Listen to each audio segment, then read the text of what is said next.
भारतीय चित्रकला एवं मूर्तिकला का इतिहास। लेखिका डॉक्टर रीता प्रताप वैश्य, पूर्व आचार्य चित्रकला विभाग, राजस्थान विश्वविद्यालय जयपुर।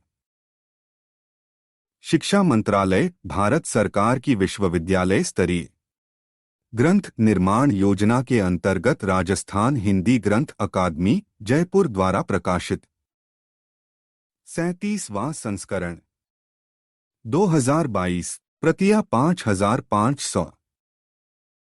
भारतीय चित्रकला एवं मूर्तिकला का इतिहास। प्रकाशक राजस्थान हिंदी ग्रंथ अकादमी, लाट नंबर 1, झालाना सांस्थानिक क्षेत्र, जयपुर 302004। मुगल काल की चित्रकला।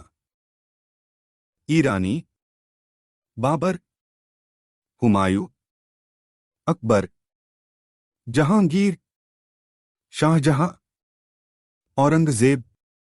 दक्षिण शैली। 5.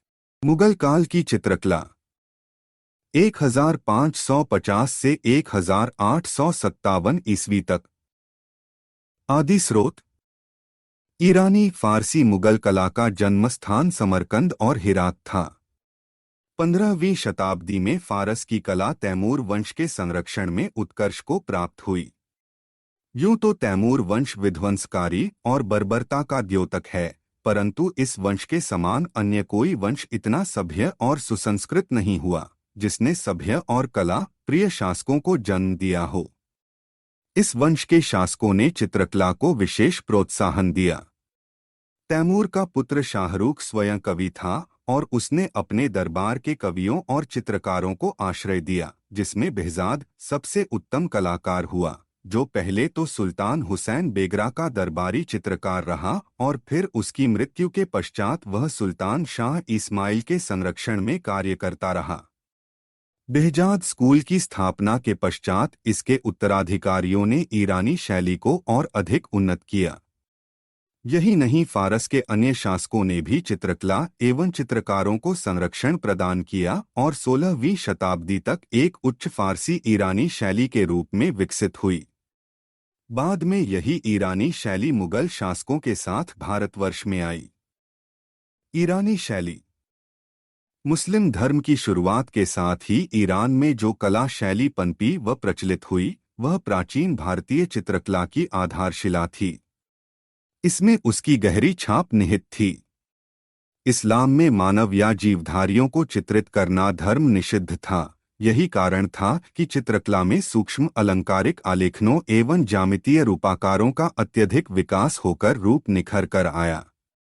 प्रारंभ में इस्लामी चित्रकार आकृति चित्रण एवं जीवधारी चित्रण की ओर उदासीन रहे, किंतु शीघ्र ही उनकी धार्मिक कट्टरता शिथिल पड़ गई और यह बंधन टूटते ही पशु पक्षियों, मानवाकृतियों एवं फूल पत्तियों का अंकन लोकप्रिय हो गया। तैमूर का पुत्र शाहरुख महान कला प्रेमी शासक था। उसने हिरात नगर को अपनी राजधानी बनाया और हिरात में कला केंद्र विकसित किया। 15वीं शताब्दी के उत्तरार्ध में हिरात शैली का प्रसिद्ध चित्रकार बेहजाद हुआ, जिसने अपने शिष्यों के साथ मिलकर समस्त देशी विदेशी तत्वों का समन्वय किया। भारत में अकबर के पूर्व जितने भी मुसलमान शासक रहे, उनमें प्रायः सभी दरबारी चित्रकारों ने ईरानी शैली में चित्रण कार्य किया। बाबर तथा हुमायूं के काल में इस शैली में भारत की स्थानीय शैली का पुट भी देखा जा सकता है। ईरानी कला की विशेषताएं। 1. वर्ण विधान। ईरानी चित्रों में सपाट रंग भरने का प्रचलन था। ईरानी चित्रकार ने छाया प्रकाश का प्रयोग नहीं किया, इससे आकृति में उभार एवं गोलाई का अभाव है। रंग प्रायः अमिश्रित एवं चटकीले हैं। पृष्ठभूमि को मंद रंगों में दर्शाया गया है। 2. स्थापत्य चित्रण। ईरानी चित्रों में भवन मेहराबदार जालियों सहित फूल पत्तियों के अलंकरण द्वारा भवनों को नक्काशी युक्त दर्शाया गया है। पच्चीकारी का चित्रण भी भवनों को आकर्षक रूप देता है, जिनमें प्राय नीले, हरे एवं श्वेत आदि शीतल वर्णों का अधिक प्रयोग है। इन भवनों में चित्रित आकृति के वस्त्रों आदि को गहरे रंग से चित्रित किया जाता था और पृष्ठभूमि को हल्के रंगों द्वारा। भवन के साथ उद्यान चित्रण की सुमधुर कल्पना दिखाई पड़ती है। 3 वस्त्र। ईरानी चित्रों में आकृतियों को प्रायः लंबा चोगा या लबादा एवं पगड़ी पहने अंकित किया जाता था। 15वीं शताब्दी में कुल्हेदार साफा भी प्रचलित रहा। 4 आकृतियां। ईरानी चित्रों में मानवाकृतियां बड़ी कोमल एवं नाजुक बनाई गई हैं। उनके चेहरे छोटे एवं प्रायः गोल तथा पौने 2 चश्म के हैं, जिन पर पतली गर्दन, छोटी छोटी आंखें, पतली लंबी नाक, होंठ, फूले फूले कपोल तथा गोल चिबुक का अंकन हुआ है। गठनशीलता का यहाँ अभाव है। स्त्री तथा पुरुष आकृतियों में रूपांतर, उनके केशविन्यास, दाढ़ी, मूछों एवं वस्त्रों में पृथकता दर्शित है। अन्यथा उनकी शारीरिक रचना में कोई भेद नहीं दर्शाया गया है। 5 लेख। ईरानी चित्रों में चित्रकारों के नाम, चित्रों के विषय से संबंधित विषय तथा कविता आदि आकाश वाले भाग में या फिर आयताकार सफेद पट्टी बनाकर उसके ऊपर अंकित करने की प्रथा का प्रचलन था। 6 हाशिए। ईरानी चित्रों के चारों ओर हाशिए बनाने की प्रथा का अत्यधिक प्रचलन था। चित्रों के हाशियों को सुंदरता से सजाया जाता था, जो आलंकारिक अभिप्रायों, आखेट दृश्यों, फूल पत्तियों, पशु पक्षियों से अलंकृत किए जाते थे। इन हाशियों में सुनहरे काम की बहुलता थी। 7 रेखांकन। ईरानी चित्रों पर अजंता की प्राचीन भारतीय रेखांकन शैली तथा चीनी कला की छाप है। साथ ही इस शैली पर इस्लामी सूक्ष्म नक्काशी का भी प्रभाव है। 8 ईरानी चित्ररेखा प्रधान है। इसमें बारीक रेखाओं का प्रयोग है। इस शैली में रेखाओं की यह विशेषता है कि वे सपाट कोणयुक्त हैं, न कि भारतीय शैली जैसे गोलाई लिए। 8 अलंकार प्रधानता। ईरानी चित्रों में भावाभिव्यक्ति की अपेक्षा आलंकारिकता का प्रभाव अधिक है। वस्त्रों की बनावट तथा फहरान यथार्थ न होकर आलंकारिक सौंदर्य लिए हैं। यही बात प्रकृति चित्रण में भी दर्शित है। पेड़, बादल, पर्वत सभी आलंकारिक ढंग से चित्रित हैं, जिनमें चीनी अभिप्राय स्पष्ट झलकता है। 8 प्रकृति का अंकन केवल पृष्ठभूमि के रूप में रहता है अथवा स्थानगत विशेषता को अंकित करता है। प्रकृति सजीव होकर मानवीय क्रियाकलापों में सहयोग नहीं करती। 9 परिप्रेक्ष्य। चित्रों में प्रायः ऊंचे क्षितिज का प्रयोग किया गया है। भूमि, जलाशय, आसन, कालीन, कब्र आदि आकाशीय परिप्रेक्ष्य में तथा आकृतियां, वृक्ष, पर्वत एवं भवन आदि सम्मुख परिप्रेक्ष्य में चित्रित हैं। ईरानी और मुगल शैली में तुलना। एक मुगल शैली में ईरानी प्रभाव होते हुए भी वह ईरानी शैली से पूर्णतया भिन्न थी। 2 ईरानी शैली में मिश्रित रंगों का अभाव है। रंगों को प्रायः सपाट भरा जाता था। उसमें छाया, प्रकाश एवं उभार नहीं दर्शाया गया है, जबकि मुगल शैली में छाया, प्रकाश व पर्दास के सिद्धांत का पालन हुआ है। मानवाकृतियों एवं अन्य रूपाकारों में गोलाई एवं उभार देने के लिए विविध रंगों की तानों का प्रयोग हुआ है। 3 ईरानी शैली में प्रकृति तथा पृष्ठभूमि को आलंकारिक रूप में चित्रित किया गया है। पेड़ों की पत्तियां, बादल आदि के चित्रण में चीनी, तुर्की एवं मंगोली प्रभाव झलकता है, जबकि मुगल शैली में प्रकृति को यथावत उभारने की कोशिश की गई है। 4 ईरानी शैली में मानवाकृतियों की मुखाकृतियां पौने 2 चश्म तथा सम्मुख चेहरों की अधिकता है, जबकि मुगल शैली में 1 चश्म एवं 1.5 चश्म चेहरों का बाहुल्य रहा है। 5 ईरानी शैली में वास्तु को अनेक प्रकार के रंगों की नक्काशी सहित आकर्षक रूप में चित्रित किया गया है, जिसमें विभिन्न प्रकार की जालियां, मेहराब तथा फूल पत्तियों के आलंकारिक अभिप्राय बहुत परिश्रम से भवनों की दीवारों पर नीले, हरे एवं श्वेत वर्णों में अंकित किए गए हैं, जबकि मुगल शैली में भवन संगमरमर सा सफेद या कभी कभी लाल रंग का, जो दिल्ली व आगरा के दुर्गों जैसा है। ये भवन समसामयिक मुगल भवन शैली में बनाए गए हैं, जो गुंबद, महराब, बारहदरी, छज्जों, जालियां तथा चबूतरे एवं उद्यानों के साथ चित्रित हैं। स्तंभों पर सजावट है। दुर्गों के विशाल द्वार, परकोटे, कंगूरे और बुर्जिया मुगल दुर्गों की विशेषताएं थीं, जो यथोचित रूप से चित्रित हैं। 6 ईरानी शैली में चित्र संयोजन सरल रूप में बना है, जबकि मुगल शैली में चित्र संयोजन के रूपों एवं आकारों की भीड़ भाड़ है।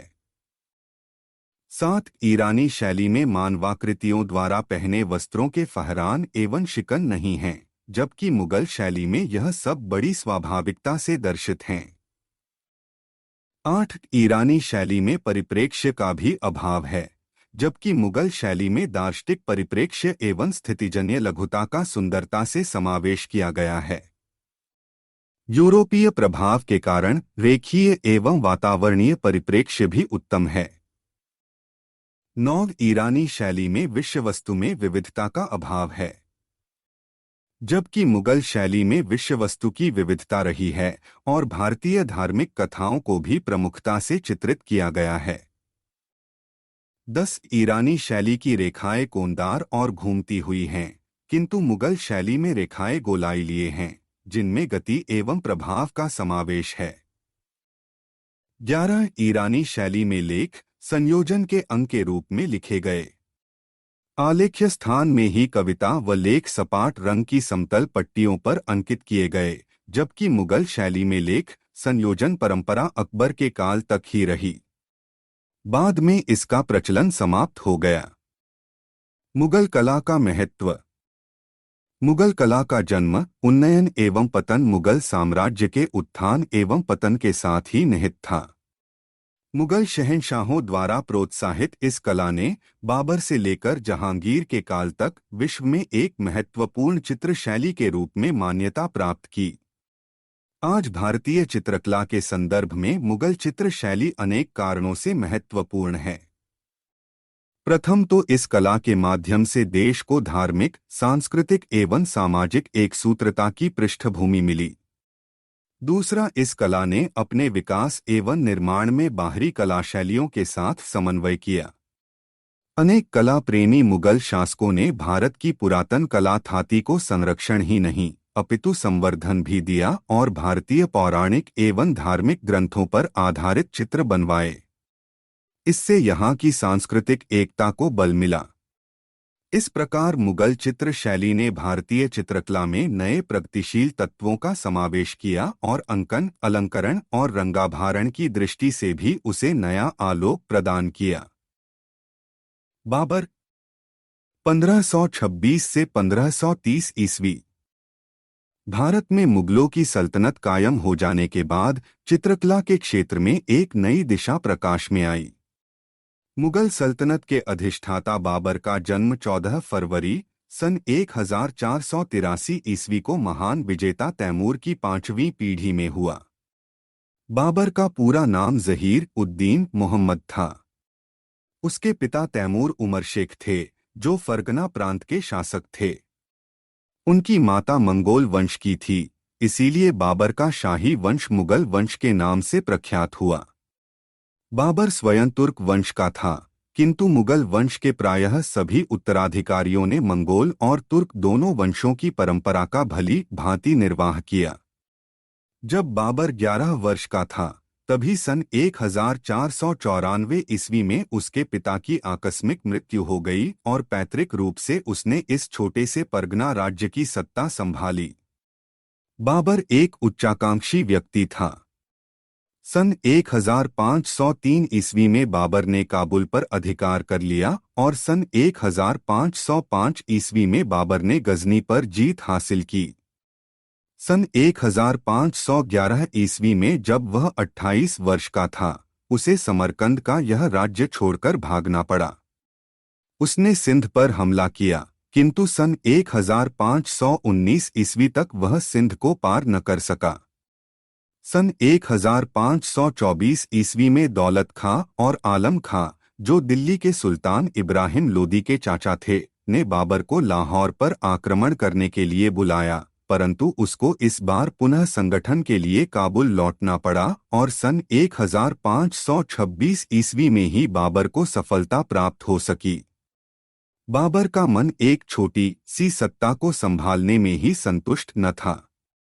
आठ भारत पर उसकी दृष्टि बहुत पहले से थी और जैसे ही उसे भारत की डावांडोल स्थिति का पता चला, उसने अविलंब ही उस पर आक्रमण कर दिया और निरंतर संघर्ष करते हुए अंततः सन 1526 ईस्वी में वृहद भारत के शासनाधिकार का एकमात्र स्वामी बन बैठा।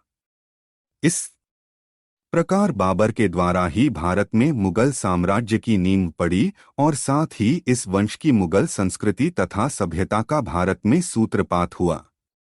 तुर्की रक्त की एक बड़ी विशेषता मानी जाती है कि वह स्वयं गुणज्ञ विद्यानुरागी और गुणी विद्वानों का आदर करने वाला वंश था। शहंशाह बाबर एक अद्भुत कला पारखी शासक था। वह एक सिद्धहस्त कवि और साथ ही सुंदर गद्य का लेखक था। तुर्की भाषा में उल्लिखित बाबर का आत्मचरित्र तुजुक-ए-बाबरी बाबरनामा बड़े महत्व की पुस्तकें हैं। बाबर बगीचे में दावत करते हुए 1597 ईस्वी बाबरनामा का उत्कृष्ट चित्र है।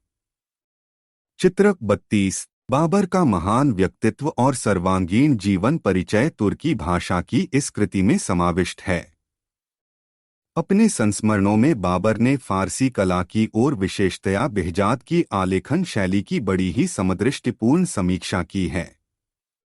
बेहजाद के विषय में लिखा है कि वह एक कुशल चित्रकार था, परंतु दाढ़ी रहित युवा चेहरे ठीक तरह चित्रित नहीं करता था। बाबर ने अन्य चित्रकार शाह मुज़फ़्फ़र के विषय में लिखा है कि वह एक अच्छा चित्रकार था जो सादृश्य बनाने में निपुण था, परंतु उसकी जल्दी ही मृत्यु हो गई। बाबर ने समरकंद की मस्जिद का भी वर्णन किया है, जिसमें उन्होंने उसे चीनी चित्रों से सजा हुआ बताया है।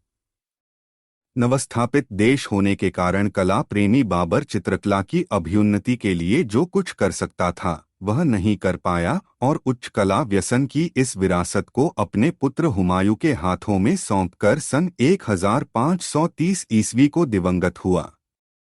भारत में जिन पुस्तकों को बाबर अपने साथ लाया उसमें शाहनामा की सचित्र प्रति भी थी, जो लगभग 200 वर्षों तक शाही पुस्तकालय में सुरक्षित रही और बाद में अंग्रेजी हुकूमत के दौरान लंदन पहुंची और आज वह एशियाटिक सोसाइटी लंदन के पुस्तकालय की संपत्ति है।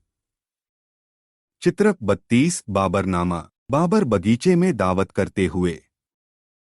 हुमायूं 1530 से 1556 ईस्वी। हुमायूं बाबर का सबसे बड़ा पुत्र था। उसका जन्म सन 1508 ईस्वी में हुआ। उसके 3 छोटे भाई थे, कमरान, अस्करी और हिंदाल।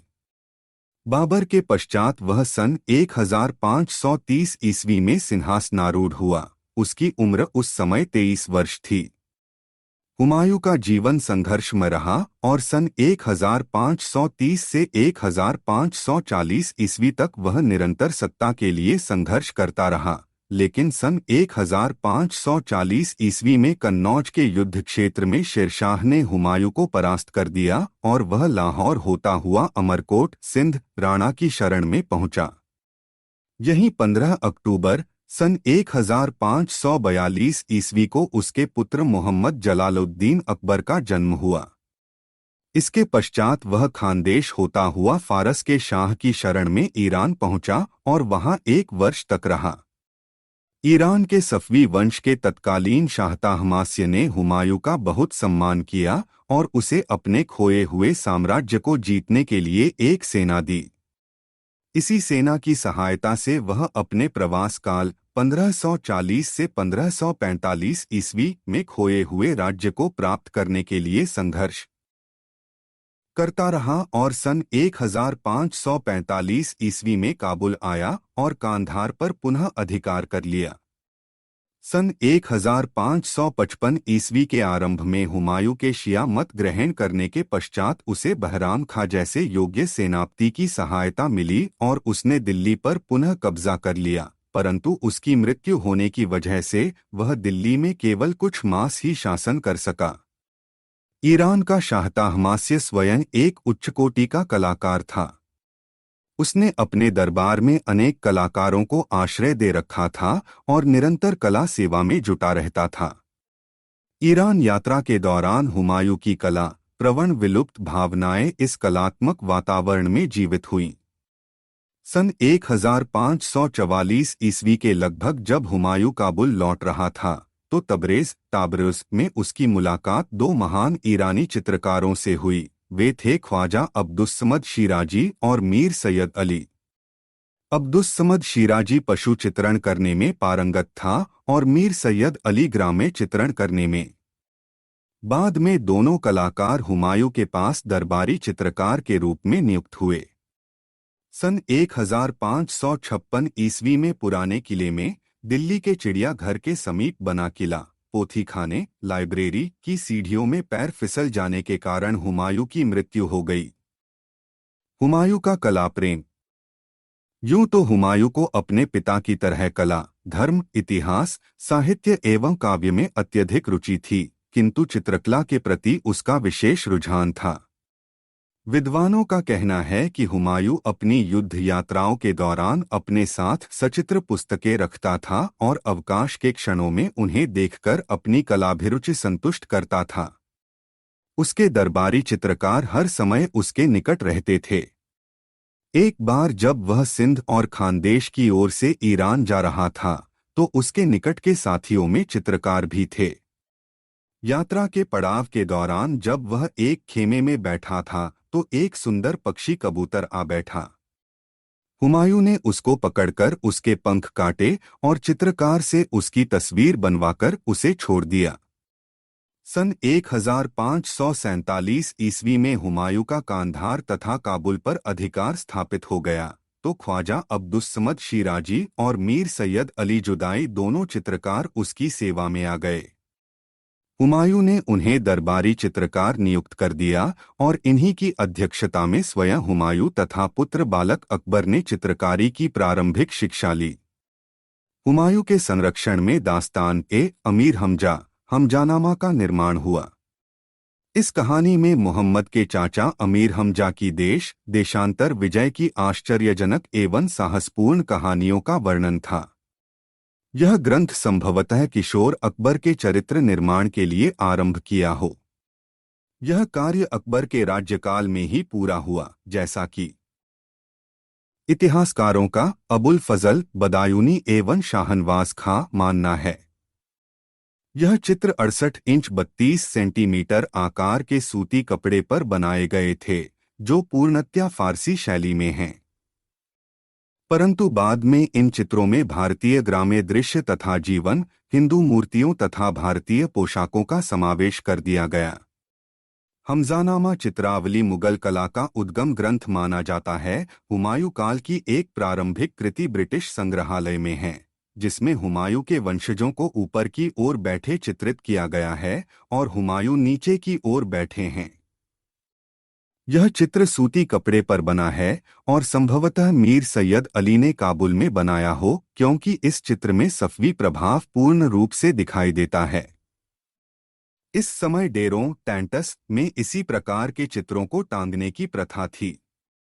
उपरोक्त चित्रों में से अनेक चित्र अभी भी साउथ केंसिंगटन म्यूजियम तथा ब्रिटिश म्यूजियम लंदन में सुरक्षित हैं। अकबर के राज्यारोहण से पहले अब्दुस्समद का बनाया हुआ हस्ताक्षर युक्त एक चित्र मिलता है, जिसमें बालक अकबर अपने पिता हुमायूं को चित्र भेंट कर रहा है। वर्तमान में यह चित्र तेहरान के गुलिस्तां पोथीखाने में है। इसके अतिरिक्त नादिर उल मुल्क हुमायूं शाही नामक ग्रंथ मीर सैयद अली जुदाई और कमालुद्दीन बेहज़ात आदि मुसव्विरों की चित्रित की हुई है। दास्तान-ए-मीर हमजा और मासिर उल उमरा भी हुमायूं के समय की महत्वपूर्ण सचित्र पोथियां हैं। ऐसा माना जाता है कि इन दोनों कलाकारों ने हुमायूं की मृत्यु के बाद गुणग्राही अकबर के दरबार में चित्रण कार्य जारी रखा और ईरानी शैली को भारतीय शैली में ढालकर चित्रकला के क्षेत्र में नए युग का सूत्रपात किया। अकबर 1556 से 1605 ईस्वी। अकबर का जन्म 15 अक्टूबर सन 1542 ईस्वी को हुआ था। सन 1556 ईस्वी में अकबर अपने पिता हुमायूं की मृत्यु के पश्चात लगभग 13 वर्ष की आयु में सिंहासन पर बैठा। सिंहासन पर बैठते ही उसको अनेक लड़ाइयां लड़नी पड़ी और सन 1570 ईस्वी के पश्चात ही उसने सांस्कृतिक उत्थान में अपनी महती भूमिका निभाई। अपने राज्य को समस्त उत्तरी भारत में फैलाने के पश्चात अकबर ने दीन इलाही धर्म की नीति अपनाकर धार्मिक उदारता का परिचय दिया और साथ ही मुसलमानों के धार्मिक कट्टरपन को नहीं अपनाया। चित्रकला, जो कि मुस्लिम धर्म में निषेध थी, की उन्नति के लिए सतत प्रयास किया। उसने स्वयं आमेर के राजा बिहारीमल की पुत्री राजकुमारी जोधाबाई से विवाह कर उसे धार्मिक स्वतंत्रता दी। इसी राजपूत रानी का पुत्र सलीम बाद में सिंहासन का उत्तराधिकारी भी बना। इस प्रकार अकबर के शासनकाल में शिक्षा, संस्कृति व कला के क्षेत्र में अभूतपूर्व विकास हुआ। अकबर का कला प्रेम। अकबर के शासनकाल तक उत्तरी भारत में एक विस्तृत एवं समृद्ध साम्राज्य स्थापित हो चुका था और साथ साथ इसी सुखद एवं शांत वातावरण में ललित कलाओं का भी दिनों दिन विकास हुआ। अनेक कलाकारों, साहित्यकारों, संगीतकारों का यहाँ जमावड़ा था। कला प्रेम अकबर को जन्मजात था और हिंदू पत्नियों के सहयोग से उसकी रुचि में काफी परिष्कार हुआ एवं उसमें गुणग्राह्यता का मादा बढ़ा। जहांगीर के आत्मचरित्र जहांगीरी में भी यह स्पष्ट उल्लेख है कि अकबर ने भवन कला तथा चित्रकला को विशेष महत्व प्रदान किया है और इसे नवीन रूप देने में अपनी उदारता का परिचय दिया। अकबर की चित्रशाला में ज्यादातर हिंदू कलाकार थे, जिनमें सिलावत, कायस्थ, चितेरा, खाती व काहर जाति के थे। अकबर का कला प्रेम और गुणग्राही स्वभाव के यथार्थ का पता हमें अबुल फजल की पुस्तक आईन-ए-अकबरी से भी मिलता है। इस पुस्तक में लिखा है कि अकबर को बाल्यकाल से ही चित्रकला के प्रति स्वाभाविक झुकाव था। उसने बड़े बड़े कलाकारों को अपने दरबार में आश्रय दिया और उन्हें उचित अर्थ एवं सम्मान प्रदान किया। इसमें यह भी लिखा है कि मुस्लिम चित्रकारों की अपेक्षा हिंदू चित्रकार अधिक निपुण, सूक्ष्मदर्शी और भावना प्रवण थे। इस प्रकार अकबर के साहित्य प्रेम एवं कला प्रेम की तुलना हिंदू सम्राट विक्रमादित्य से भी की जा सकती है। अकबर काल के चित्रकार एवं चित्रकारों का स्थान। अकबर ने प्रारंभ से ही चित्रकारों तथा चित्रकला में अत्यधिक रुचि ली। अबुल फजल ने आईन-ए-अकबरी में लिखा भी है कि बादशाह अकबर स्वयं अपनी मुखाकृति या शबीह बनाने के लिए बैठता था और अपने दरबारियों के भी चित्र बनवाता था। बादशाह अकबर बाज पक्षी के साथ नामक चित्र उसकी कला के प्रति रुचि दर्शाता है। चित्र 33। अकबर ने 100 से अधिक चित्रकारों को नियुक्ति दी थी, जो फतेहपुर सीकरी के एक विशेष भवन में कार्य करते थे। यह कार्य सन 1570 से 1585 ईस्वी तक इस चित्रशाला में सुचारू रूप से चलता रहा। चित्रशाला के दरोगे चित्रकारों के इस भवन का सप्ताह में एक बार निरीक्षण करते थे और सम्राट के सम्मुख कलाकारों द्वारा बनाई कृतियों। चित्र 33 अकबर बादशाह बाज पक्षी के साथ को प्रस्तुत करते थे। उच्चकोटि की कलाकृतियों पर अकबर कलाकारों को इनाम देता था तथा उनका वेतन भी बढ़ाता था। चित्रकारों को दरबार में उच्च स्थान भी दिया जाता था। उन्हें दरबारी मनसबदार बनाया जाता था और 500 मनसबदारी तक के ओहदे प्रदान किए जाते थे। सन 1576 ईस्वी में जब अकबर ने 27 सरदारों के साथ अहमदाबाद पर तूफानी आक्रमण किया, तो उसके दल में कलाकार जगन्नाथ, सांवलदास एवं तारानाथ थे। सांवलदास ने इस युद्ध का धार्मिक चित्रण किया था। अकबर के काल में लिखी वाकायत-ए-बाबरी में 19 उच्चकोटि के हिंदू तथा 3 मुसलमान चित्रकारों का उल्लेख मिलता है, परंतु आईन-ए-अकबरी में 13 हिंदू व 4 मुसलमान कलाकारों का उल्लेख है। 10 फीट आईन-ए-अकबरी के अनुसार मुगल दरबार में भिन्न भिन्न देशों एवं जातियों के चित्रकारों के आने का उल्लेख है। कलमाक से फारूक और अब्दुस्समद, तबरेज से मीर सैयद अली। साथ ही यहाँ अनेक चित्रकार ऐसे थे जो बेहजाद और यूरोप के चित्रकारों से टक्कर ले सकते थे। प्रमुख चित्रकारों में जगन्नाथ, नंदग्वालियरी, भीम गुजराती, धर्मदास, मुकुंद, मधु, जगन, तारा, सावल, खेमकरन, हरवंश, दसबंत, बसावन, केशव, लाल, महेश, राम आदि थे। अकबरकालीन चित्रित ग्रंथ। अकबर के काल में चित्रित ग्रंथों को विषयों के अनुसार निम्न 4 प्रकार से विभाजित किया गया है। 1. अभारतीय कथाओं के चित्र। दास्तान ए अमीर हमजा बटा हमजानामा 1558 से 1573 ईस्वी। अकबरकालीन समस्त ग्रंथों में हमजानामा चित्रावली बहुत महत्वपूर्ण है। इन चित्रों का निर्माण 67.5 x 50 सेंटीमीटर कपड़े पर आरोपित कागज पर किया गया है और सभी चित्र हस्ताक्षरित हैं। नफाइसुल मासिर में उल्लेख है कि अकबर के द्वारा हमजानामा के चित्रों की शुरुआत की गई थी। इस ग्रंथ में मोहम्मद साहब के समकालीन अमीर हमजा की कहानी है, जो पहले तो हजरत के विरोधी थे, बाद में उनके अनुयायी हो गए। यही नहीं, उन्होंने इस्लाम के प्रचारार्थ अनेक वीरतापूर्ण एवं साहसपूर्ण कार्य किए। बाद में अनेक रूमानी बातें भी इसमें सम्मिलित कर दी गईं। कहा जाता है कि यह वह ग्रंथ है जिसमें कुछ प्रेम कथा विषयक चित्र हुमायूं के समय में बनवाए गए थे, किंतु श्री रायकृष्ण दास जी का मानना है कि इसे पूर्णतया अकबर ने ही चित्रित कराया था। इसमें बनाए कुछ चित्र भारतीय शैली के हैं, जिनका उल्लेख राजस्थानी शैली के प्रारंभ में किया जा चुका है। अकबर का दरबारी अब्दुल कादिर बदायूनी, बदायूं निवासी व 18वीं शताब्दी की पुस्तक मासिरुल उमरा के अनुसार अकबर हमीर हमजा की कहानी दास्तान हमीर हमजा जैसे किस्से सुनने में विशेष रुचि लेता था। इस कथा में 360 कहानियां हैं, जिन्हें वह कथावाचक के रूप में अंतःपुर की बेगमों को बड़े शौक से सुनाता था। उसने इस दास्तान की आश्चर्यजनक घटनाओं को आरंभ से अंत तक चित्रित कराया। मुआसिरुल उमरा के अनुसार हुमायूं के समय में ही इस विशद कथा के चित्र बनाए जाने लगे थे और ये अकबर के समय तक बनते रहे। अकबर ने इस कथा को 12 खंडों में विभाजित कराया था और इनमें से प्रत्येक खंड में 100 जुज एक थे। इस प्रकार इस प्रतिलिपि में 2400 चित्र बनाए गए। अकबर ने सन 1560 से 75 ईस्वी के मध्य अनेक जिल्दों में बहुत रुपया लगाकर इस चित्रावली को तैयार करवाया।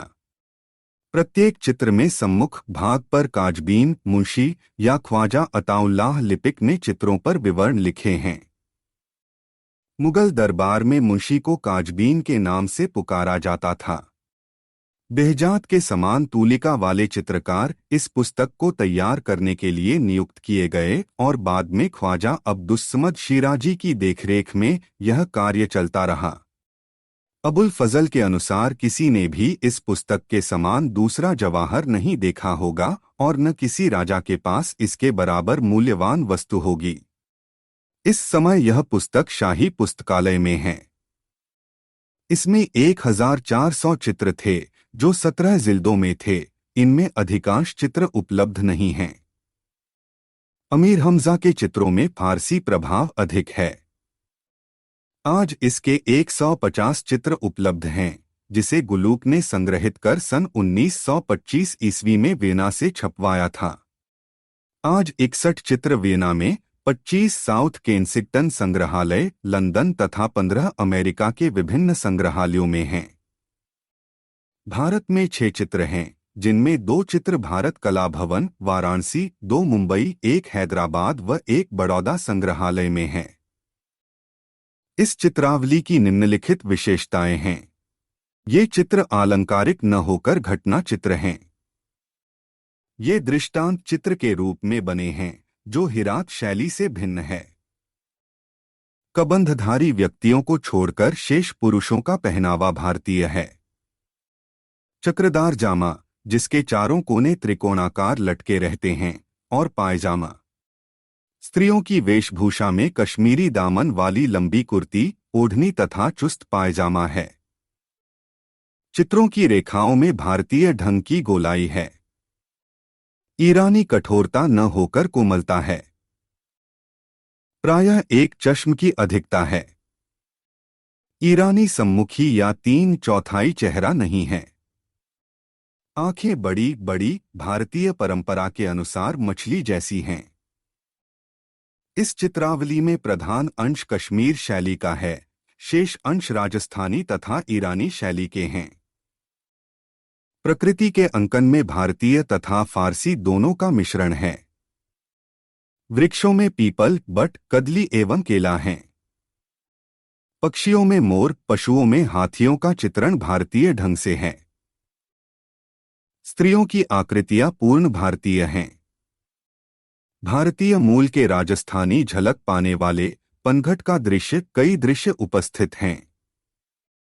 इस ग्रंथ में पाल शैली से प्रभावित कश्मीरी शैली वाली देवताओं की छवियां भी मिलती हैं। हमजानामा के चित्रों के संयोजन में अजंता की झलक देखने को मिलती है। चित्र के हाशियों के नजदीक के रंगों में दीप्ति है। मानवाकृतियों का ऊपरी भाग कंधे तक ही दिखाया गया है। चित्र अनेक दृष्टि बिंदुओं वाले संयोजन से युक्त हैं। दर्शक को लगता है कि वह किसी ऊंचे स्थान पर बैठकर चित्र को देख रहा है। उपर्युक्त विशेषताओं के आधार पर यह निष्कर्ष निकलता है कि इन चित्रों में ईरानी विषय वस्तु होते हुए भी अकबर की अंतरात्मा सुलहकुल व भारतीयानुगत विचारधारा से प्रभावित चित्रकारों ने भारतीय व ईरानी शैली को सम्मिश्रण के रूप में प्रस्तुत किया है। अकबरकालीन रज़्मनामा के ही अनुकरण पर कुछ अन्य शासकों ने भी रज़्मनामा की सचित्र प्रतियां तैयार कराईं। एक प्रति दक्षिण में अहमदनगर के अब्दुल रहीम खानखाना द्वारा तैयार कराई गई थी, जिसके 2 चित्र लाहौर संग्रहालय, पाकिस्तान में हैं। इस ग्रंथ के एक चित्र पर मुश्क-ए-अब्दुल्ला 1025 हिजरी सन 1616 ईस्वी अंकित है। 2 ऐतिहासिक चित्र।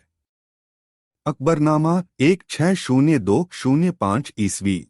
इसकी प्रतियां British museum and library, Victoria and Albert museum, London तथा चेस्टरबेट्टी लाइब्रेरी, डबलिन में संग्रहीत हैं। अकबरनामा में प्रमुख रूप से मुगल दरबारी जीवन की विविध झांकियां प्रस्तुत की गई हैं। चित्रों में अकबर की सेनाओं, दरबार की शान शौकत तथा वैभव के बीच कहीं कहीं प्राचीन भारत की झांकी भी मिल जाती है। यहाँ पर अनेक साधु संतों, आखेटकों, कृषकों, चरवाहों एवं लोक जीवन के अनेक दृश्यों का अंकन है। कहीं कहीं तंबुओं एवं रनिवास के चित्र भी हैं, जिनमें संगीतज्ञों, पहलवानों, गणिकाओं, दास दासियों का अंकन है। अकबर काल में बनी अकबरनामा की यह प्रति सर्वश्रेष्ठ है। इसके 117 चित्र Victoria and Albert museum, London में संग्रहीत हैं। इस प्रति के चित्रों में यथार्थता और अधिक उजागर हुई है। सलीम के जन्म वाला चित्र इस प्रति का सर्वश्रेष्ठ चित्र है, जिसमें कलाकार ने चित्र को कई तलों में विभाजित कर विभिन्न घटनाओं को बखूबी प्रदर्शित किया है। चित्र के प्रथम विभाजन में महल के बाहर दान बांटने वालों को, दूसरे विभाजन में महल के अंदर प्रथम अलिंद में वादकों का, तीसरे विभाजन में सलीम के स्नान का, ऊपर की तरफ स्त्रियों का जमघट, चौथे विभाजन में जच्चा माँ का कमरा एवं उससे संबंधित चीजें, पांचवें विभाजन में छत पर मोर और छठे विभाजन में क्षितिज दर्शाया गया है। चित्र 34। चित्रों की शैली प्राय तैमूरनामा जामिउल तवारिख तारीख ए अल्फी वाली है और चित्रों की अग्रभूमि ईरानी अलंकरण से युक्त है। रणथंभौर किले की घेराबंदी वाला प्रसिद्ध चित्र भी इसी ग्रंथ का है। इन चित्रों की शैली में अत्यधिक मृदुता है। निम्न चित्रकारों के नाम कृतियों में पाए गए हैं: बसावन, बनवाली, प्रथम, बनवाली, द्वितीय, भूरा, भवानी, चेतर, चेतरमुनि, धर्मदास, सखन, मंसूर, मिस्कीन, मुकंद, रामदास, सांवला, तिरिया, तुलसी, प्रथम, शंकर, मनोहर, बाबू नक्कारा, भगवान, बनवारी, कान्हा, केशव प्रथम, केशव द्वितीय, खेमकरन खेमन, जगजीवन जगन्नाथ, धन्नो फर्रुख भेग, फरूख हरी, हुसैन नक्काश, इब्राहिम कहार, तारा प्रथम, इखलास इनायत, जगन महेश, माधव लाल, नारायण नरसिंह, पारस प्रेमजी गुजराती, अहमद भगवान, संगतराश, शाह मोहम्मद, मनी मनोहर, मुखलिस, नामान, नंद नंद ग्वालियरी, नान्हा आदि हैं। अकबरनामा की अन्य चित्रित प्रति में 61 चित्र चेस्टरबेट्टी लाइब्रेरी, डबलिन में है, जिस पर जहांगीर का 1606 ईस्वी का लेख है, क्योंकि 1605 ईस्वी में अकबर का अवसान हुआ। आठवें राज्यारोहण पर जहांगीर ने अपना नाम चढ़ाया।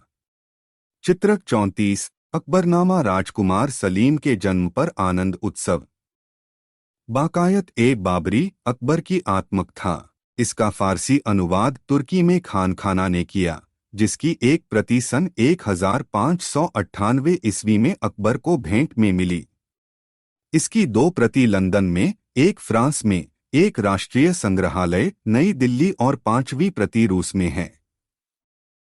तारीख ए खानदान ए तिमूरिया तिमूरनामा 1584 से 86 ईस्वी। Khudabakhsh oriental public library Patna. इसमें तैमूर वंश से लेकर अकबर के सन 1577 ईस्वी तक का चित्रण है। इसमें 132 चित्र हैं और निम्नांकित चित्रकारों की कृतियां उपलब्ध हैं। अली पुत्र मुखलिस अनंत, आसी पारस, मुखलिस संगतराश, कश्मीरी बनवाली द्वितीय, रामदास साहू, बेहजाद खुर्द, धन्नो, जगन लाल, मुकुंद पारस, सूरज मुल्ला शाह, लुमानका, जगन्नाथ धर्मदास बनवारी प्रथम, बसावन बनवाली बनवाली प्रथम, जगजीवन माधव माधव प्रथम, सूरज गुजराती सांबला, नामा नान्हा, नारायण नंदग्वालियरी, मनोहर मिस्कीन, माधव द्वितीय, केशव कहार, कमल कश्मीरी, खेम हुसैन नक्काश, हैदर यादी चेतर, देवजी गुजराती, भूरा बांदी चेतर, तारा तुलसी तिरिया सूर, सूरदास, सुरजन शंकर, सांबला, सरवन मोहम्मद कश्मीरी, फर्रुख प्रथम। बाबरनामा 1598 से 1600 ईस्वी। बाबरनामा का फारसी अनुवाद खानखाना ने तुर्की में किया था, जिसकी एक प्रति अकबर को सन 1589 ईस्वी में भेंट स्वरूप मिली थी। बाद में बाबरनामा की कई चित्रित प्रतियां तैयार की गईं, जिनमें से एक प्रति राष्ट्रीय संग्रहालय नई दिल्ली में सुरक्षित है। इसे आगरा कॉलेज, आगरा से प्राप्त किया गया था। इस प्रति के 116 जुज जिन पर खेम का लेख है। इससे ज्ञात होता है कि यह प्रति अकबर के शासनकाल के 42 वर्ष अर्थात 1598 ईस्वी में तैयार की गई थी। इसमें कुल 144 चित्र हैं और 48 चित्रकारों के नाम अंकित हैं। अनंत आसी कहार, अल्लाह कुली, इब्राहिम हुसैन चैला, मोहम्मद पंडित, नंद ग्वालियरी, प्रेम गुजराती, इब्राहिम कंहार, केशव कंहार, खेम गोविंद, जगन्नाथ, जमशेद, जमाल, तुलसी, दौलत, दौलतखन, धनराज, धन्नू, धर्मदास, नंदकंवर, नंदकलन, नरसिंह, नाना प्रेम, फारूक, चेला, बांदी, बनवारी, खुर्द, भगवान, भवानी, भाग्य, भीम गुजराती, भूरा, मकरा, मंसूर, महेश, माधव, मिस्किन, मोहम्मद कश्मीरी, लक्ष्मण, लौम शंकर, शिवदास, हजारा, हुसैन चेला और सूरदास।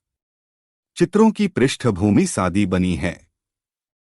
दूसरी प्रति British museum and library, London में है, जिसका संभावित रचनाकाल सन 1598 से 1600 ईस्वी है।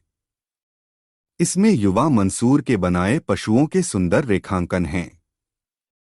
तीसरी प्रति मास्को के ओरिएंटल कल्चर्स संग्रहालय में है, 1598 से 1600 ईस्वी, लेकिन ये मूल रूप में न होकर 69 चित्र 57 पृष्ठों पर चिपके रूप में हैं। इस ग्रंथ में व्यक्ति चित्रों की भरमार है।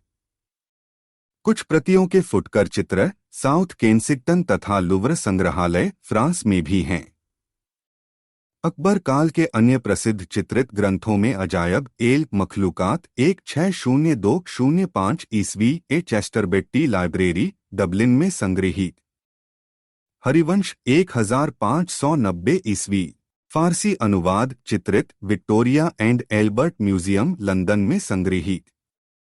शाहनामा 1605 से 15 ईस्वी। ईरान के राजाओं का इतिहास। इस प्रति में ही जामी कवि के काव्य का ही एक भाग संकलित है। चेस्टर बेट्टी लाइब्रेरी डबलिन में संग्रहीत। दाराबनामा 1585 से 90 ईस्वी। इस प्रति में भी जामी कवि की कविता का एक भाग है। यह ब्रिटिश म्यूजियम लाइब्रेरी लंदन में है। इसके मुख्य चित्रकार बसावन, कान्हा, भूरा, मिस्कीन, नान्हा तथा सरवन हैं। इसके चित्र जयपुर रज़्मनामा के चित्रों के समीप हैं।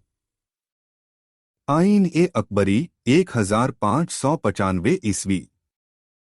हाफिज का दीवान 1588 ईस्वी। फांग आर्ट म्यूजियम बोस्टन। दीवान शाही 1595 ईस्वी। तारीख ए अल्फी 1582 से 90 ईस्वी। इसके फारसी अनुवाद के चित्र प्राप्त हैं। योग वशिष्ठ 1602 ईस्वी। चेस्टर बेट्टी लाइब्रेरी डबलिन में संग्रहीत। नफाहत उल उस 1603 ईस्वी। British museum and library London में संग्रहीत। जोग बहिस्ते। यह प्रति सन 1602 ईस्वी की तिथियुक्त सचित्र प्रति है जो चेस्टर बेट्टी लाइब्रेरी डबलिन में सुरक्षित है। इसका प्रसिद्ध चित्र रात्रि में एक राक्षसी का एक राजा से साक्षात्कार करते हैं। देवल देवी खिजरखा 1568 ईस्वी। बहारिस्ताने जामी 1595 ईस्वी। बॉडलियन लाइब्रेरी ऑक्सफोर्ड में संग्रहीत। तिलिस्म और जोडिएक 1567 से 1570 ईस्वी। अमीर खुसरो का खमसा 1596 से 97 ईस्वी। वाल्टर्स आर्ट गैलरी वाल्टेम्योर में संग्रहीत। जामी युद्ध तवारिख 1598 ईस्वी। सादी का गुलिस्ता 1581 ईस्वी। रॉयल एशियाटिक सोसाइटी लंदन में संग्रहीत। निजामी का खमसा 1596 से 97 ईस्वी। निजामी का काव्य और जसवंत तथा वसावन की कृतियां। British museum and library London में संग्रहीत। नल दमयंती कथा ब्रिटिश म्यूजियम लंदन तथा अन्य संग्रहालयों में प्राप्त है। तूतीनामा 1560 से 68 ईस्वी। तोते का प्रेमालाप इस ग्रंथ का विषय है। इसमें 103 चित्र हैं। सन 1330 ईस्वी के आसपास तूतीनामा की कथा ईरान में काफी प्रचलित थी और उसी का मुगलिया रूप तूतीनामा है। इसके चित्र हमजानामा वाले चित्रों के समान ही हैं। वस्त्र चक्रदार जामा प्रकृति एवं वास्तु का अंकन हमजानामा से काफी सामय रखता है। यहाँ केवल पक्षियों के अंकन में पूर्ण उन्मुक्तता है व भारतीय परंपरा के नजदीक है। कुछ चित्रों पर बसावन, दसवंत, इकबाल आदि कलाकारों के नाम अंकित हैं। वर्तमान में यह चित्रित प्रति Cleveland museum of art Cleveland और चेस्टर बेट्टी लाइब्रेरी डबलिन में संग्रहीत है और इसी के कुछ पृष्ठ लखनऊ संग्रहालय में भी सुरक्षित हैं। दीवान ए हाफिज 1610 ईस्वी। यह हाफिज शिराजी की शेर शायरी की पुस्तक है जो अकबर के काल में चित्रित हुई। इसके चित्र प्रारंभिक अकबर शैली के हैं।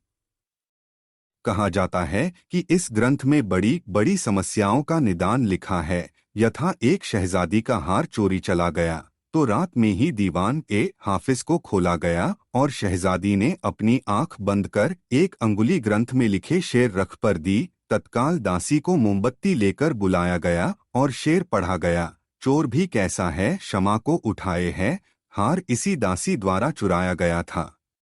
दीवान ए हाफिज की एक प्रति British museum and library London व दूसरी चेस्टर बेट्टी लाइब्रेरी डबलिन में है तथा तीसरी प्रति रामपुर के राजा के पोथीखाने में सुरक्षित है। 3 भारतीय कथाओं के चित्र। अनवार ए सुहैली पंचतंत्र का अनुवाद। इसकी 4 प्रतियों का पता चला है, जिनमें से एक सन 1598 ईस्वी की है, जो लाहौर में चित्रित की गई थी। इस प्रति के 27 चित्र भारत कला भवन वाराणसी में सुरक्षित हैं, जिस पर 16 कलाकारों के नाम मिलते हैं: बसावन, जगन्नाथ, फारूक चेला, धर्मदास, मुकुंद, मिस्कीन, महेश, जगन्नाथ, नंद, खालिया, कावला, मनोहर लाल, शंकर, माधव और अनंत। दूसरी प्रति सन 1570 ईस्वी में निर्मित एवन School of Oriental and African Studies London में, तीसरी प्रति रामपुरा स्टेट लाइब्रेरी रामपुर में तथा चौथी रॉयल एशियाटिक सोसाइटी लंदन में सुरक्षित है। यह ग्रंथ भारतीय पंचतंत्र का फारसी ईरानी संस्करण है।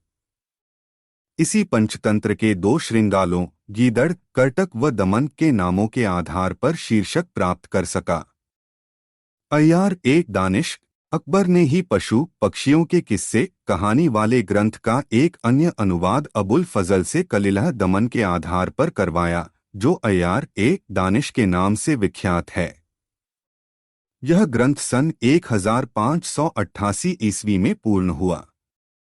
चंगेजनामा जफरनामा 1600 ईस्वी, ब्रिटिश म्यूजियम लंदन में संग्रहीत। रजमनामा, यह महाभारत का फारसी रूपांतरण है। अब्दुल कादिर बदायूनी अकबर दरबार का संस्कृत का प्रसिद्ध विद्वान था। यही नहीं, वह अरबी फारसी भाषाओं का भी बड़ा ज्ञाता था। महाभारत का फारसी अनुवाद रज़्मनामा के नाम से इसी के द्वारा हुआ था, जिसको पूरा करने में 1 वर्ष लगा और यह सन 1582 ईस्वी में पूरा हुआ। इसकी सचित्र प्रति बादशाह के लिए सन 1588 ईस्वी में तैयार की गई थी, जिसकी 3 बड़ी सचित्र जिल हैं।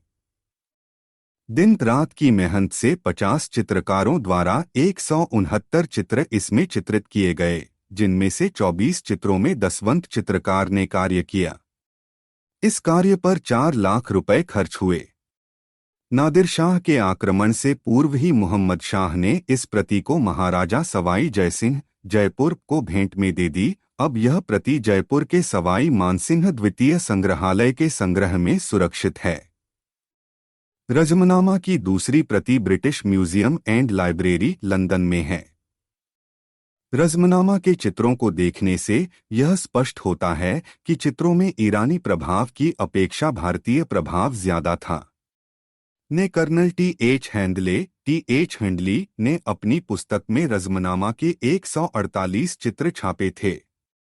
बसावन, लाल, तुलसी, मिस्कीन व दसवंत ने इस ग्रंथ को चित्रित किया था। कलीलाह दिन्नाह, इसकी प्रति ब्रिटिश संग्रहालय लंदन में है। यह रूदगी कवि के द्वारा किया गया महाभारत का फारसी अनुवाद है। रामायण, इसकी भी एक सचित्र प्रति जयपुर के सवाई मानसिंह द्वितीय संग्रहालय में सुरक्षित है।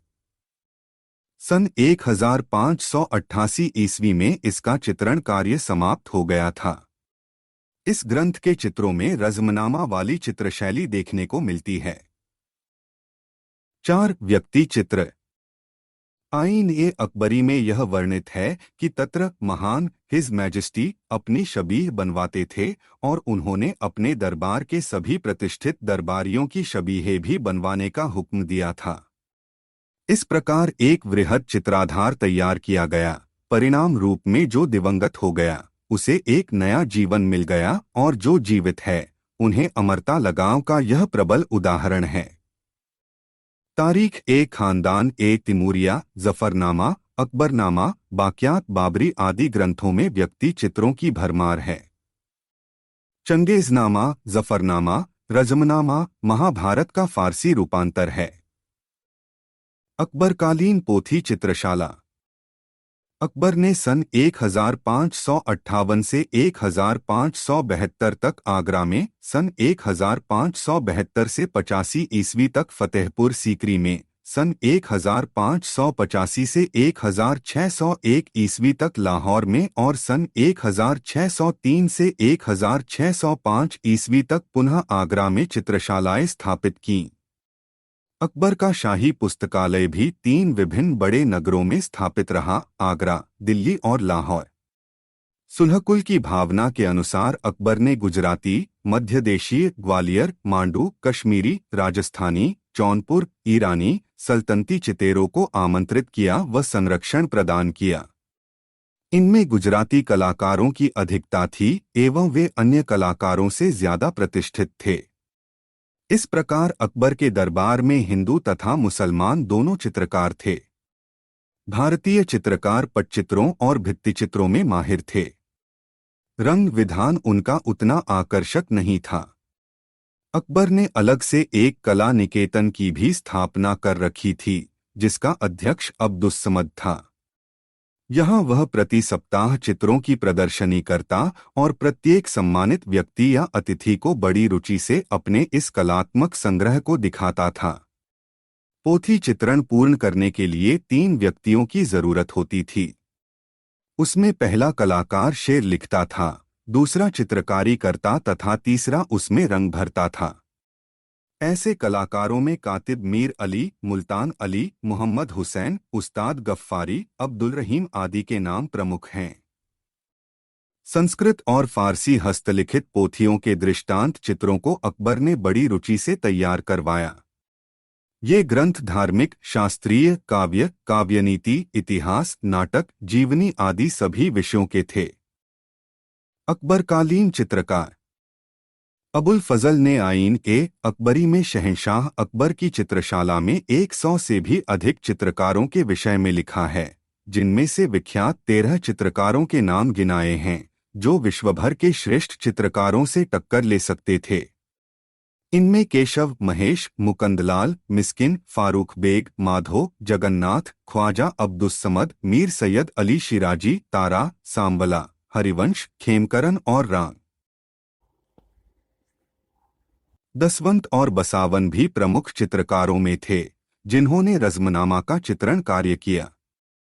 बसावन अकबर के दरबारी चित्रकारों में बसावन प्रतिभाशाली कलाकारों में गिना जाता था और 16वीं शताब्दी के भारतीय चित्रकारों में महत्वपूर्ण कलाकार माना जाने लगा था।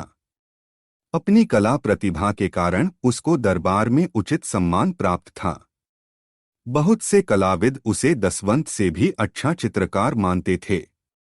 अबुल फजल ने आईन-ए-अकबरी में बसावन की बहुत प्रशंसा लिखी है और बसावन का उल्लेख दसवंत के पश्चात किया है। यूं तो बसावन के जीवन चरित्र के विषय में कुछ भी ज्ञात नहीं है, किंतु यह स्पष्ट रूप से कहा जा सकता है कि वह एक हिंदू था और उसने भारतीय जीवन की बड़ी ही सुंदर एवं विविध झांकी प्रस्तुत की है। जब मीर सैयद अली और अब्दुर्रस्समद की देखरेख में मुगल शैली चल रही थी, तब बसावन ने इस दल में प्रवेश पाया। रज़्मनामा, बहारिस्ताने जामी, दाराबनामा, अकबरनामा आदि ग्रंथों में बसावन के चित्र प्राप्त हैं। इन चित्रों में आकृतियों की गठनशीलता, स्वाभाविकता की अभिव्यक्ति, छाया, प्रकाश के प्रभाव तथा वस्त्रों के धरातलों की विविधता पर यूरोपीय कला का प्रभाव है। बसावन ने आगे की ओर झुकी हुई मानवाकृतियों का जिस स्थितिलाघव में अंकन किया है, वैसा अकबरकालीन कला में अन्यत्र दुर्लभ ही है। चित्रों में सुहावने तथा कोमल रंगों का प्रयोग भी बसावन की विशेषता है। छतों का परिप्रेक्ष्य, वस्त्रों की सिकुड़नों में छाया प्रकाश के प्रयोग आदि से यह अनुमान लगाया जा सकता है कि बसावन ने यूरोपीय चित्र का अवलोकन एवं अनुसरण किया था। बसावन ने लगभग 40 वर्षों तक कार्य किया और अनुमानतः 200 चित्रों का निर्माण किया। आईन-ए-अकबरी में अबुल फजल ने लिखा है कि पृष्ठभूमि निर्माण, मुखाकृति के विशेषताओं से अंकन, रंगों के सम्मिश्रण, वस्तुओं के यथारूप चित्रण तथा इस कला के अन्य कार्यों में बसावन अपनी समझ का अद्वितीय कलाकार हुआ। डॉक्टर राय कृष्णदास जी के अनुसार बसावन पृष्ठिका बनाने, आकृति के आलेखन, रंग लगाने, शबीह लगाने तथा चित्रकारी के कई अन्य अंगों में सर्वोत्तम था। बसावन की चित्रकला के उदाहरणों में से रिस्ताने जामी का एक चित्र है, जिसमें शेख अबू उल कस्साब को एक दरवेश संत के दर्शन करते हुए अंकित किया गया है। दोनों व्यक्ति एक मंडप के नीचे बातचीत में मग्न हैं। शेख अपनी बात समझाने की मुद्रा में हैं। दरवेश शेख बात को सुनते हुए अपनी सुई में धागा डालते हुए दर्शाए गए हैं। मंडप आदि को विस्तारात्मक पद्धति से अंकित किया गया है, यद्यपि इसमें यूरोपीय वैज्ञानिक परिप्रेक्ष्य का प्रयोग नहीं है। अग्रभूमि में गठीले तने वाला एक पुराना भारी वृक्ष अंकित है। इन दोनों व्यक्तियों की मुखाकृतियों में चरित्र चित्रण की यथार्थता झलकती है। आकृतियों की मुद्राएं तथा भंगिमाएं भावपूर्ण तथा स्वाभाविक हैं। आकृतियों के वस्त्रों का प्रयोग यूरोपीय कला का प्रभाव दर्शाता है। ख्वाजा अब्दुस्समद शिराजी, दसवंत बसावन एवं मीर सैयद अली के समान ख्वाजा अब्दुस्समद शिराजी भी अकबर दरबार में मुख्य मुसब्बिर के रूप में कार्य करता था और मुगल शैली के जन्मदाताओं में से एक माना जाता था। आईन-ए-अकबरी में शिराजी के कार्य की प्रशंसा का विशेष उल्लेख मिलता है। उसके अनुसार उसकी मधुर एवं कोमल चित्र शैली के फलस्वरूप ही उन्हें शीरी कलम की उपाधि दी गई थी। अब्दुस्समद का जन्म इराक के प्रसिद्ध नगर शिराजी में हुआ था। यह नगर प्रमुख कला केंद्र एवं कलाकारों के लिए सुदूर तक सुविख्यात था। आपके पिता फारस के राज्यपाल के दरबार में मंत्री थे। सन 1545 ईस्वी में अब्दुस्समद ने हुमायूं से फारस की राजधानी तबरेज में मुलाकात की तो हुमायूं ने उसे अपने साथ चलने के लिए आमंत्रित किया, किंतु वह नहीं आया। सन 1547 ईस्वी में जब हुमायूं ने काबुल पर विजय प्राप्त कर ली तो सन 1549 ईस्वी में वह काबुल दरबार में हुमायूं के पास गया। किशोर युवराज अकबर और हुमायूं ने उससे चित्रकला की शिक्षा ग्रहण की, इसका उल्लेख तैमूरनामा में मिलता है। सन 1556 ईस्वी में जब अकबर का राज्यारोहण हुआ तो उसने अब्दुस्समद को विशेष सम्मान दिया, क्योंकि वह उसके पिता का समकालीन एवं सहायक था। इस समय उसे 400 मनसबदारी के पद पर भी नियुक्त किया गया। अब्दुस्समद की कला शैली में भी उत्तरोत्तर परिमार्जन, निखार और विकास हुआ। उसकी कृतियों में बाह्य रूपों के साथ साथ आंतरिक भावना तथा आत्मा भी मुखरित होती गई। अकबर चित्रशाला का प्रधान कला शिक्षक होने के नाते उसने अनेक श्रेष्ठ चित्रकार निकाले, जिनमें दसवंत का नाम प्रमुखता से लिया जा सकता है। अकबर का स्नेह एवं सम्मान इस बात का भी द्योतक है कि उसने उसके पुत्र शरीफ को अपने पुत्र शहजादे सलीम का मदरसे के लिए सहपाठी बना दिया। यही नहीं, सन 1576 ईस्वी में अकबर ने अब्दुस्समद को फतेहपुर सीकरी स्थित अपनी टकसाल का अधीक्षक भी बनाया। सन 1584 ईस्वी में उसको सुल्तान के सूबे का दीवान भी बनाया। अकबर की तरह वह भी दीन-ए-इलाही का अनुयायी था। अब्दुस्समद अपनी सुलिपि के कारण अत्यधिक विख्यात था और शिकस्त शैली का लेखक था, लेकिन चित्रकार के रूप में वह अधिक जाना जाता था। उसके आरंभिक चित्र तबरेज शैली की सफवी कलम में निर्मित थे। मातिर उल उमरा के लेखक शाह नवाज खान ने लिखा है कि हमजा चित्रावली के निर्माण में अकबर ने 50 से ज्यादा चित्रकार नियुक्त किए थे। पूर्व में मीर सैयद अली ने इसका निर्देशन किया, किंतु बाद में ख्वाजा अब्दुस्समद के निर्देशन में यह कार्य पूर्ण हुआ। दसवंत अब्दुस्समद ने आईन-ए-अकबरी में दसवंत के विषय में लिखा है कि यह एक काहर का लड़का था। वह अकबर की फतेहपुर सीकरी स्थित दरबारी चित्रशाला का सेवक था। कला में रुचि होने के कारण वह दीवारों पर लिखाई का काम, बेलबूटे एवं चित्र बनाने का काम भी करता था। लिखाई करने के दौरान उसे अकबर ने एक दिन देखा और उसकी कला प्रतिभा पर मुग्ध हो गए और उन्हें ख्वाजा अब्दुस्समद की देखरेख में चित्रकला के अभ्यास के लिए सौंप दिया। ख्वाजा के सान्निध्य में रहकर वह शीघ्र ही एक उत्कृष्ट कलाकार के रूप में निखर उठा। वह जयपुरी आराइश शैली में भी सिद्धहस्त था। यूं तो दसवंत के जीवन के विषय का ज्यादा कुछ विवरण प्राप्त नहीं है, परंतु अब्बुल फजल के अनुसार वह पागल हो गया था और उसने आत्महत्या कर ली थी। दसवंत के हस्ताक्षरित कुछ ही चित्र मिलते हैं, जिनमें प्रमुख रूप से हमजा चित्रावली, तैमूरनामा के एक चित्र अनुकृति पर तथा रज़मनामा के अनेक चित्रों पर उसका नाम अंकित मिलता है। दसवंत द्वारा बनाया हुआ एक चित्र राष्ट्रीय संग्रहालय, नई दिल्ली में भी सुरक्षित है। जयपुर रज़मनामा वाली प्रति के 21 चित्रों पर दसवंत का नाम अंकित है, जिसका रचनाकाल सन 1584 ईस्वी है। इन्हीं चित्रों से उसकी श्रेष्ठ कला शैली का अनुमान लगाया जा सकता है। इस प्रति में कार्य करने वाले अन्य कलाकारों में मिस्कीन, श्रवण और केसु थे। दसवंत की पकड़ एवं कार्यकुशलता देवी देवताओं की आकृतियों में ही नहीं, अपितु भयंकर राक्षसी आकृतियों में भी देखी जा सकती है। दसवंत ने अपनी रुचि पौराणिक कथानकों के चित्रण में ज्यादा दर्शाई प्रतीत होती है। उसके द्वारा दैनिक जीवन के आधार पर बनाए गए काल्पनिक दृश्य अग्रभूमि में प्रदर्शित आकृतियों में परिप्रेक्ष्य तथा दूरी का आभास प्रमुख है। दसवंत ने अपने चित्रों में ऊर्ध्व रेखाओं द्वारा केंद्रीय आकृति के उचित संयोजन से संतुलन स्थापित किया है। यह उसके चित्रों की विशेषता कही जा सकती है। दसवंत के चित्रों में हिंदू परंपराओं के साथ साथ यूरोपीय प्रभाव भी है, जो उसकी आकृति निर्माण की प्रक्रिया में स्पष्ट झलकती है। फतेहपुर सीकरी में ईसाई पादरियों के रहने और प्रार्थना करने के लिए एक गिरजाघर बनाया गया था, जिसमें ईसाई चित्र अंकित थे।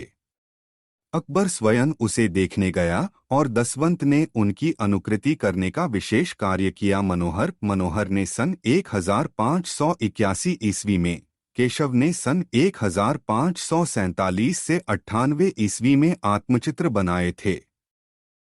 फारूक बेग सन 1580 ईस्वी में काबुल से आया था।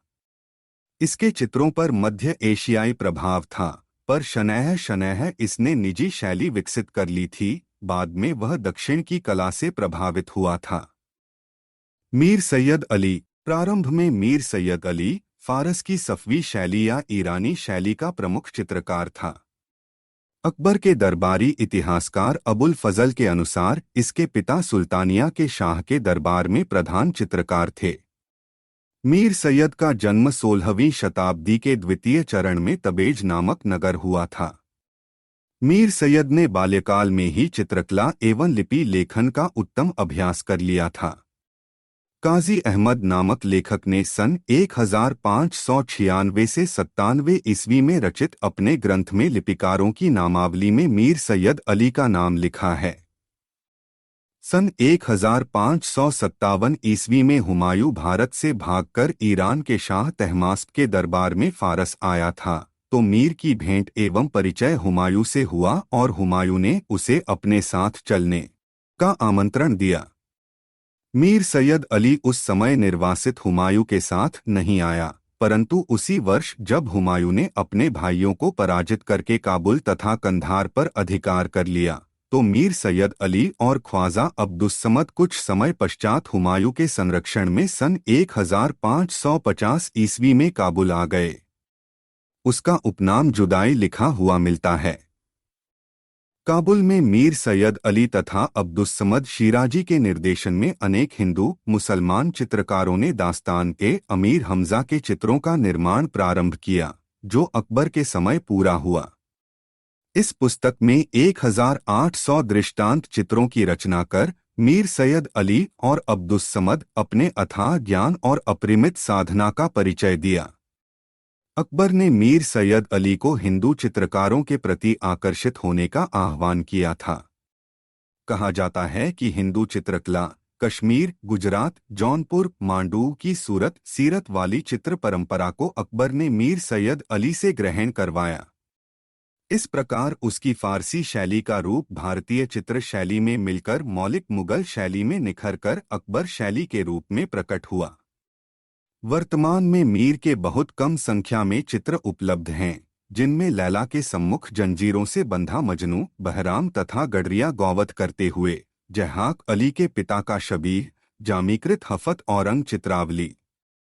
इस प्रकार उसने दरबारी जीवन की अपेक्षा अपने चित्रों में दैनिक लोक जीवन, ग्रामीण जीवन से संबंधित विषयों का अंकन किया है। उपरोक्त चित्रों का संयोजन अत्यधिक संतुलित और सुनियोजित है। रेखांकन सूक्ष्म, जिसमें आकृतियां सुंदर, मोहक तथा वास्तविक लग रही हैं। उपर्युक्त चितेरों के अतिरिक्त कुछ अन्य चित्रकार भी अकबर की चित्रशाला में कार्य करते थे। उनमें फारूक शेख, फारूक चेला, केसु, केशव, लाल, मुकुंद, फारूक कलमाक, जगन, राम, धर्मदास, नंद ग्वालियरी, भीम गुजराती, शंकर, लक्ष्मण, आकारिजा और आनंद आदि थे।